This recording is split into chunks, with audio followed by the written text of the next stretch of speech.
Hello everyone, welcome back to my channel, and today in this video I would like to show you how to fix your Chrome browser is not working problem. So let's begin our video. So first of all, you need to go on your Play Store, and now you need to go on your search bar and type for Chrome.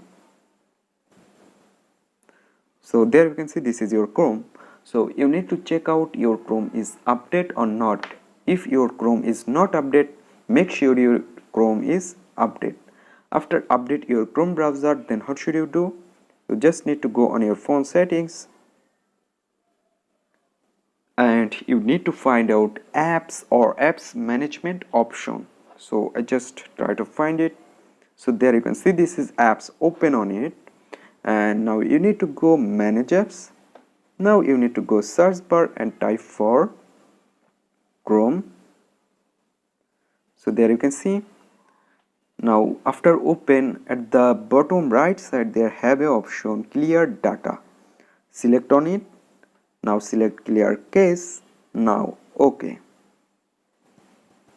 So after doing all, I hope your Chrome browser is working perfectly. So hope guys this video can help you. Don't forget to like and subscribe my channel. Thank you everyone.